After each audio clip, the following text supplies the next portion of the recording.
इसी तरह हम लोग बिना मतलब के इधर से उधर 84 लाख में धक्के मुक्के खाते रहते हैं, फालतू के जमदूत के डंडे 84 में। इसीलिए संत महापुरुष कहते हैं तुम भगवान के भक्त हो जाओगे, प्यारे हो जाओगे, पालतू हो जाओगे, कोई कुछ नहीं करेगा। तो इस तरह से रमणक द्वीप को प्रस्थान किए ये कालिये नाग, और भगवान ने आज ब्रजवासियों के लिए सारी व्यवस्था अनुकूल कर दिए। देखिए पहले दूध दही पर प्रतिबंध था, जितना भी मक्खन दूध दही था न सब कंस अपने तरफ मंगा लेता था। यानी ब्रजवासी केवल मठा पिएगा, बाकी सब टैक्स में चला जाता था मथुरा। भगवान ने रोक लगा दिए, ये दूध दही मक्खन कहीं नहीं जाएगा, हम सब ब्रजवासी गौचारण करेंगे, गौ माँ की सेवा करेंगे और मजे से खाएंगे। और इसके बाद फल, उस पर अधिकार हो गया था। वो एक दैत्य था धेनुकासुर, फल ब्रजवासियों को खाने नहीं दे रहा था। दाऊ भैया ने उसको भी टंगड़ी तोड़ करके उसको भगा दिए, खत्म किए, और इस तरह से ब्रजवासियों को फल भी फ्री हो गया। अब रही जल, तो जल भी ये कालिये नाग दूषित कर रखा था, आज भगवान ने जल भी ब्रजवासियों के लिए फ्री कर दिए। तो परमात्मा यदि हम उनके शरणागत हो जाते हैं तो सारी व्यवस्था हमारी वो करते हैं। हमको पता नहीं चलता लेकिन काम हो जाता है। करते हो तुम कन्हैया मेरा नाम हो रहा है, मेरी आपकी कृपा से सब काम हो रहा है। ये यथा माम प्रपद्यन्ते तांस तथैव भजाम्यहम् योगक्षेमं वहाम्यहम्। भगवान कहते हैं जो मेरा भक्त होता है मैं उसका भरण पोषण पूरा परवरिश अपने हाथ में रखता हूँ। जैसे ब्रजवासियों के रखे हुए बड़े बड़े काल कष्ट अलय वलय संकट से बचाते हुए और सारी व्यवस्था भगवान करते हैं। जो जन उधो मोहि न बिसरे ताहि न बिसारो छिन एक घड़ी। जो मोहि भजे भजो मैं वाको कल न परत मोहि एक घड़ी। काटो जन्म जन्म के फंदा राखो सुख आनंद करी। हम लोग को विश्वास नहीं होता है अपने आप पर कि हम करेंगे नहीं तो मिलेगा क्या, ऐसी कुछ बात नहीं है। आप कर भी लीजिएगा तो कुछ नहीं मिलेगा, क्योंकि दुनिया में एक दूसरे का टांग खींचने में और एक दूसरे का छीनने में लगा हुआ है। परंतु शुभ कर्म करते हुए जब हम भक्ति भजन में लगे रहते हैं तो शुभ कर्म भी भोगने का नसीब होता है, सुख शांति से हम जी पाते हैं ईश्वर की कृपा से। एक राका बाका दंपति पति पत्नी थे, भगवान के बहुत बड़े भक्त थे। एक बार नामदेव जी महाराज जो बड़े प्रसिद्ध संत हुए, ऊंचे दर्जे के संत थे, वो भगवान से बात भी करते थे।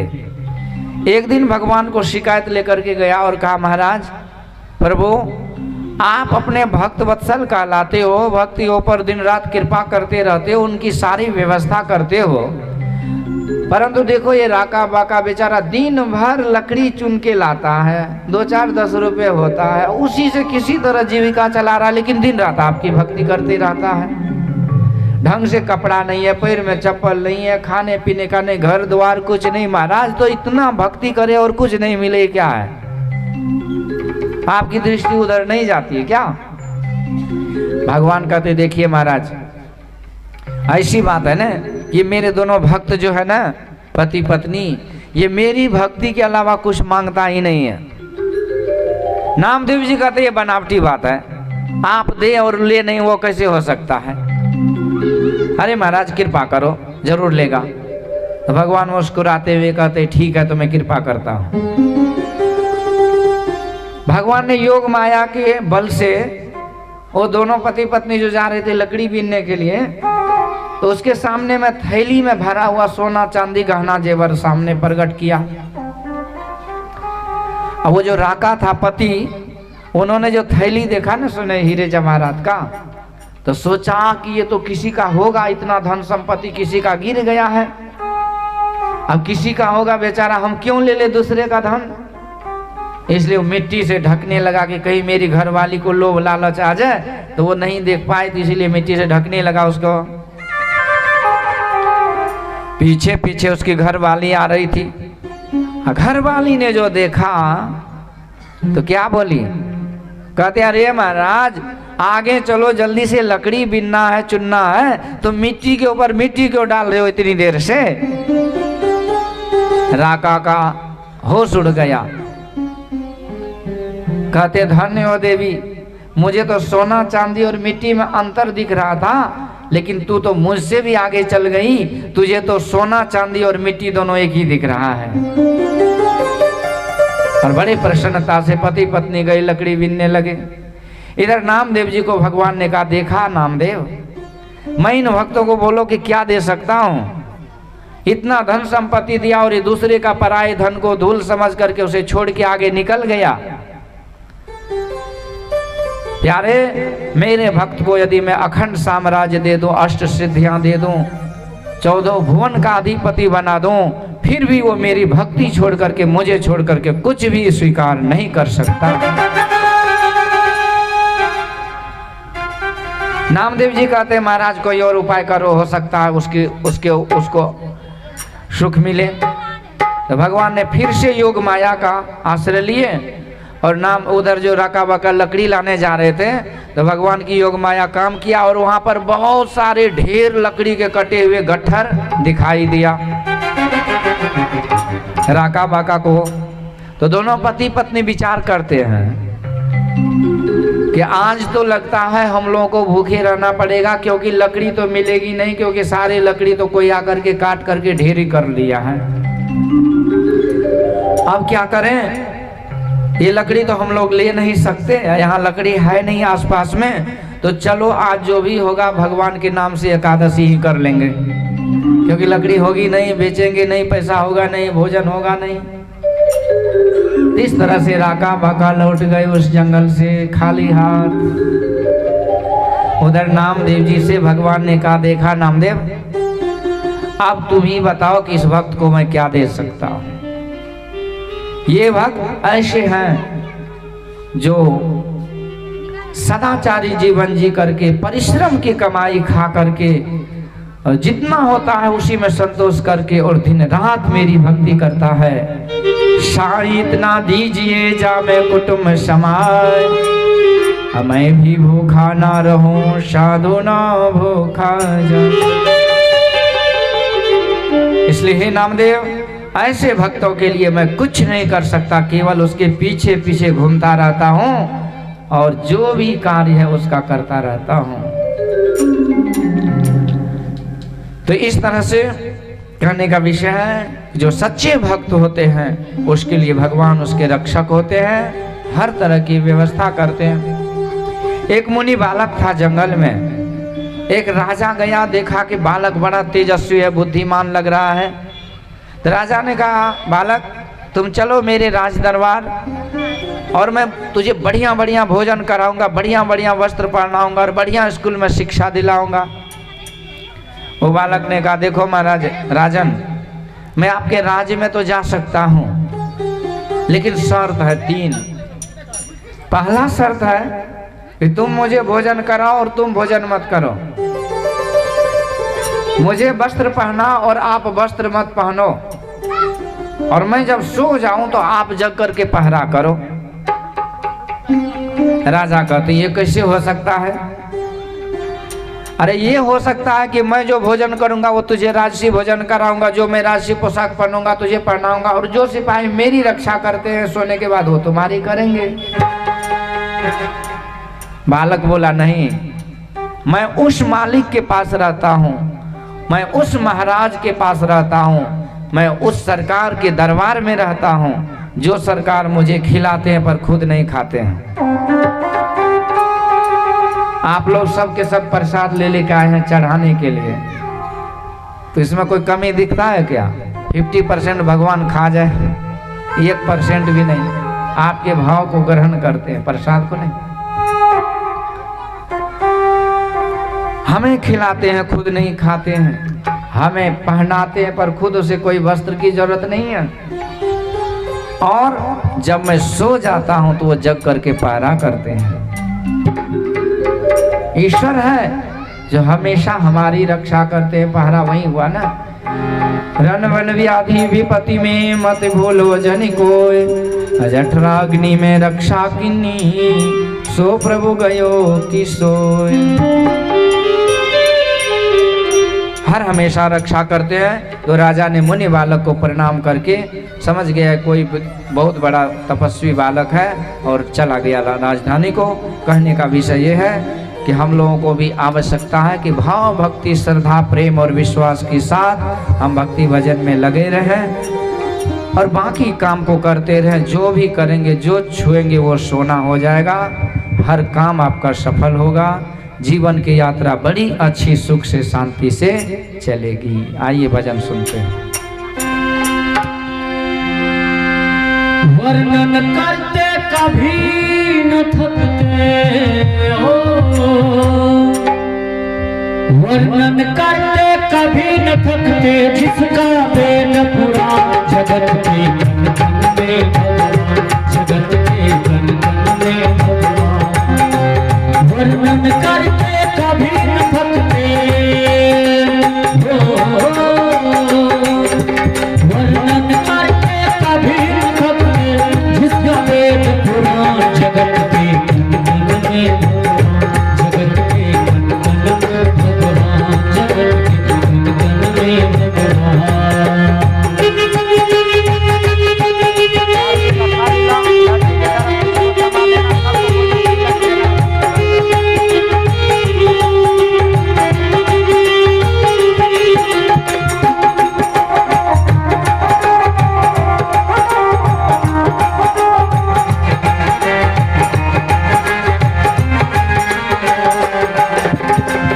विष्णु जी बसते मन में, बसे श्री लक्ष्मी जी धन में।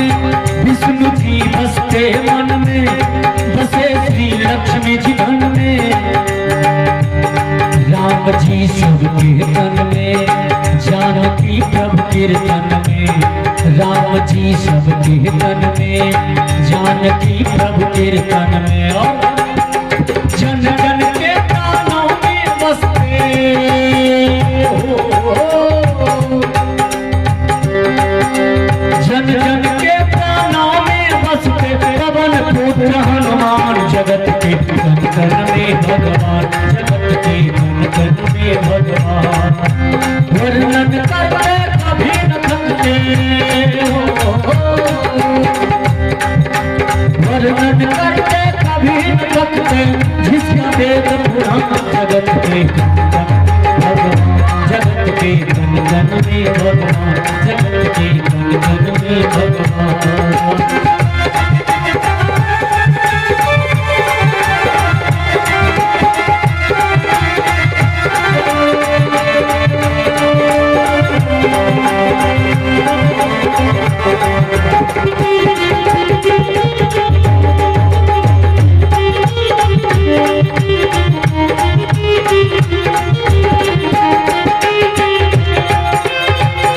कृष्ण बंसी की धुन में, राधिका नाचे मन में।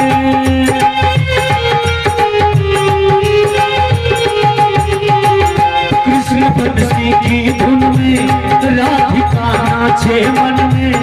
हिमालय पर शिव बसरे, पार्वती कुंज जमुन में।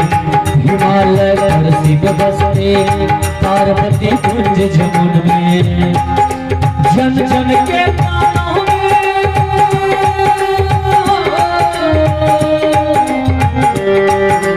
जन जन के प्राणों में बसते, जन जन के प्राणों में बसते, पवन पुत्र हनुमान, जगत के कण कण में भगवान, जगत के कण कण में भगवान, जगत के कण कण में भगवान। वर्णन करते कभी न थकते हो, वर्णन करते कभी न थकते, जिसका वेद पुराण जगत के कण कण में भगवान, जगत के कण कण में भगवान।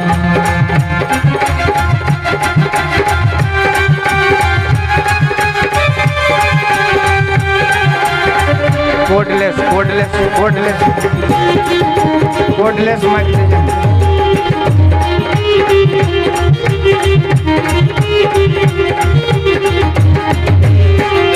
हाथ में बसे विधाता सृष्टि के है निर्माता।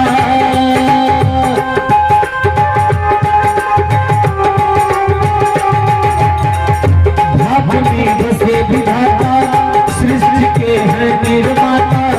जगत के संचालन में प्रमुख माँ दुर्गा माता।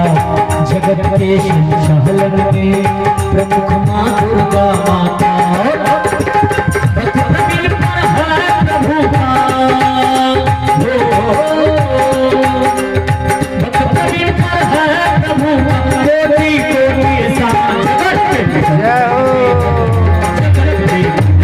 सब कोई काली सेवा। जय श्री राधे।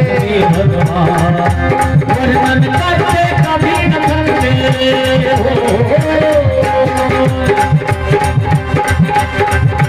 वर्णन करते कभी न थकते। जिसका वेद जगत के गण में भगवान। जगत के गण में भगवान। जगत के गण में भगवान। जगत के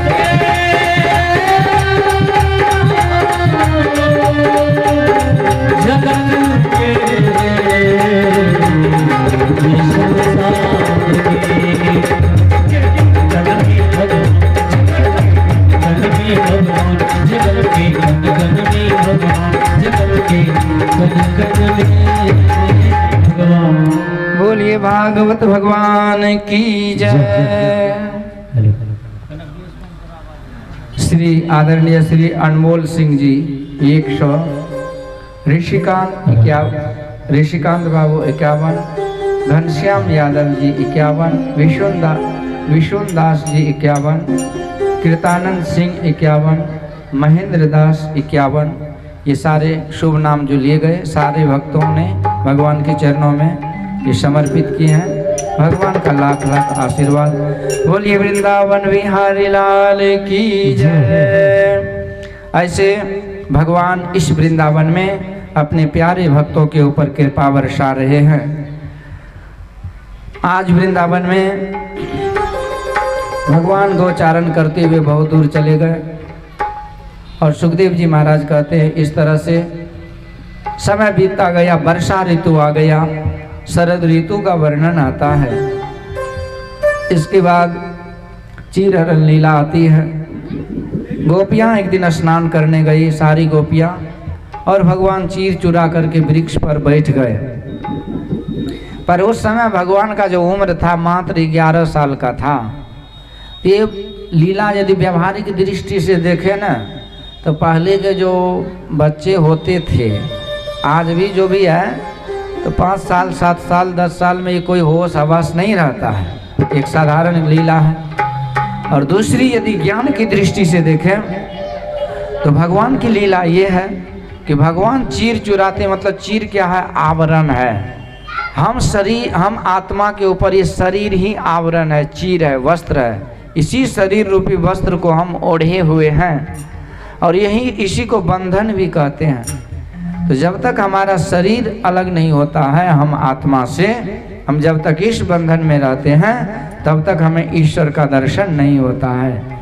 इसलिए कबीर साहब कहते हैं घूंघट का पट खोल रे तो को पीब मिलेंगे। सुखदेव भगवान आगे कहते परीक्षित, एक दिन भगवान बहुत दूर गोचारण करने चले गए तो ब्रजवासियों को भूख बड़ी जोर से लगी। कहते भैया खाने पीने की यहाँ व्यवस्था नहीं है, चारों तरफ सूखी लकड़ी है, सब बंजर भूमि है, पर पेट में चूहा कूद रहा है, कोई व्यवस्था करो। भगवान ने कहा कि प्यारे ब्रजवासियों, इस जंगल में आसपास में तो बिल्कुल सही में कुछ नहीं है, लेकिन कुछ दूर में ब्राह्मण लोग यज्ञ कर रहे हैं, जाओ और कुछ लेकर के आओ तो हम लोग मिल बैठ के खाएंगे। और इस तरह से ब्रजवासी लोग दौड़े दौड़े चले गए बहुत दूर में, और वहाँ बहुत बड़ा सा हवन कुंड बना हुआ था और पूजा सामग्री सब कुछ रखा हुआ था, हलवा खीर आदि जो होता है, तिल जौ अक्षत ये सब। अब ब्रजवासी भोले भाले छोटे छोटे बच्चे थे, सबों ने आगे, पंडित जी सब तो मंत्र पढ़ रहे थे। इन्होंने जाकर के जोर जोर से हल्ला मचाने लगा, पंडित जी थोड़ा सा हलवा मिलेगा, थोड़ा खीर मिलेगा, थोड़ा पूरी मिलेगा, थोड़ा सा दे दो, थोड़ा दे दो। अब पूजा पाठ में कोई व्यवधान करे तो स्वाभाविक है गुस्सा आती है। अब पंडित जी लोग ऐसे भूखे थे, व्रत में थे। अब बचवा सबको जो जैसे जंगली भेष में देखा और नोचते हुए देखा, इतना गुस्सा आया ना कि बाकी पंडित जी तो मंत्र मारने में लगे थे, ये को गुस्सा आया, पूजा छोड़ करके बोला रुको अभी तुमको हलवा खिलाते हैं। ये को पुलठी लिया, इतना जोर से रपेटा, बचवा सा तो जी जान लेके भागा।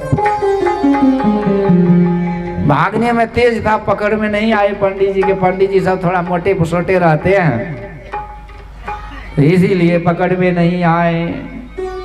और पूरा हक्सक करते हुए भगवान के पास, भगवान कहते क्या हुआ भैया? ब्रजवासी कहते क्या हुआ? अभी तो बहुत कुछ होने वाला था भैया कन्हैया, तुम भेज दिए वो हवन कुंड में हमको झोंकने के लिए, तो हम लोग भागने में तेज थे इसीलिए भैया, नहीं तो पंडित जी यदि हमारा टंगड़ी पकड़ लेता तो इसे पकड़ के झोंक देता हवन कुंड में।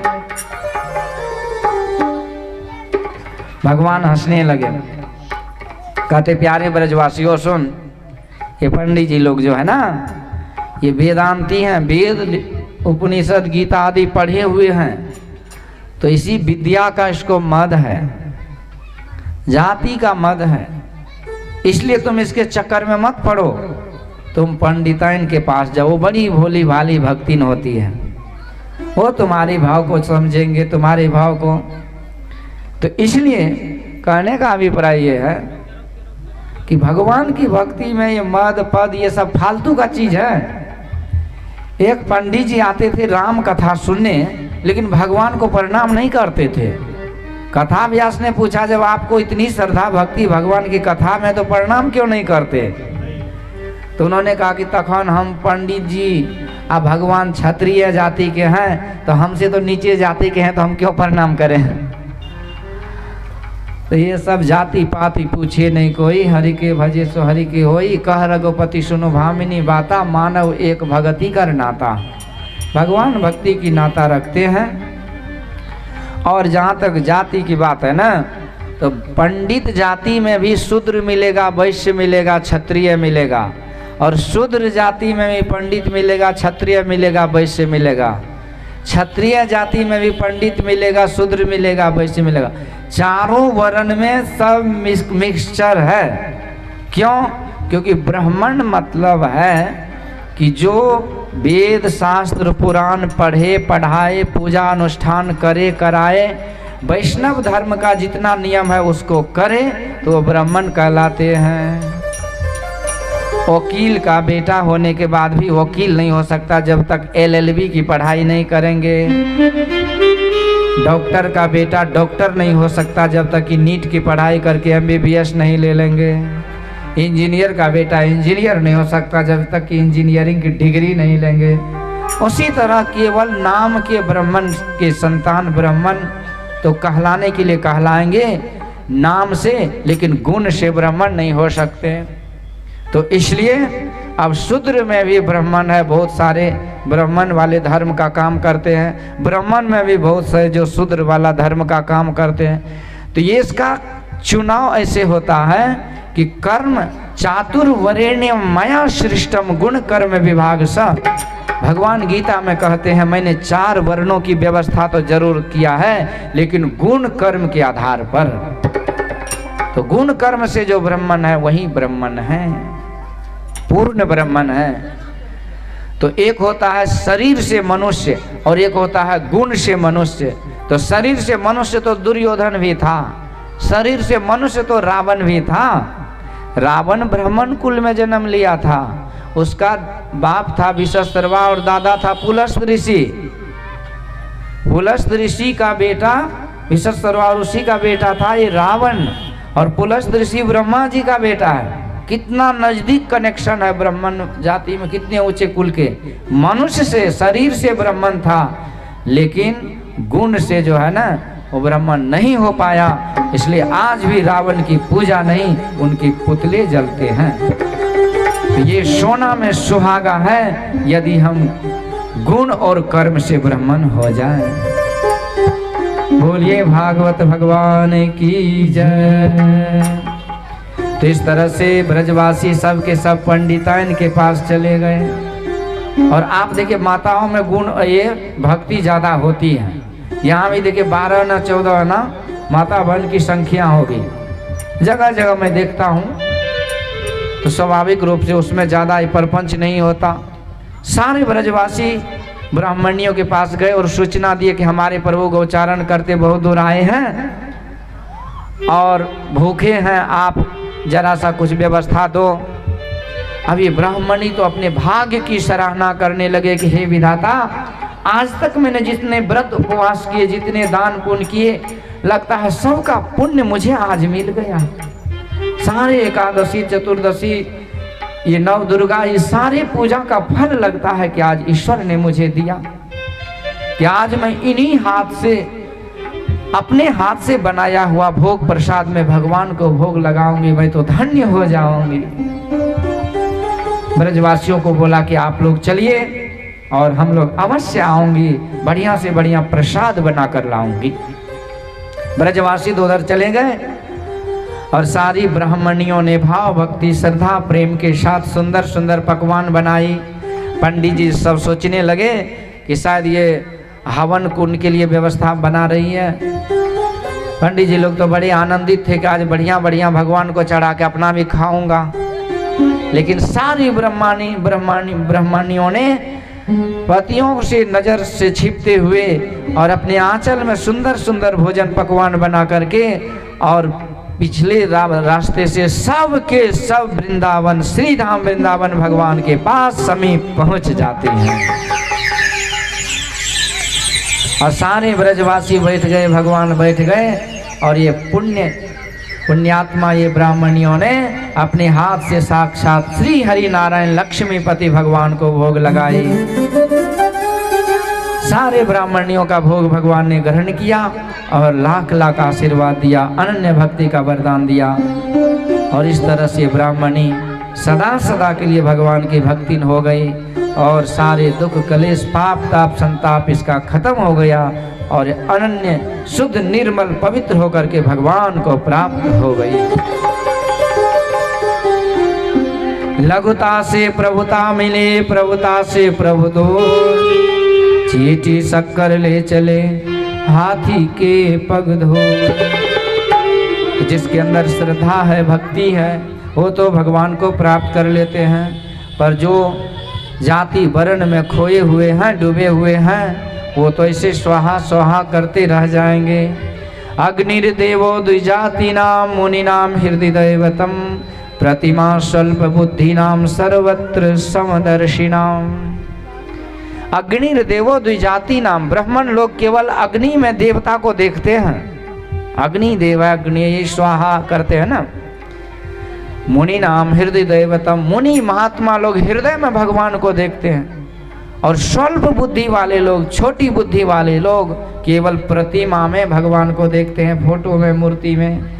परंतु सर्वत्र समदर्शी नाम, जो समदर्शी संत होते हैं वो सर्वत्र भगवान को देखते हैं। ये ब्राह्मणी तो संत ही हो गई ना, जो कि भगवान को वहां भी देख रही है यहाँ भी देख रही है।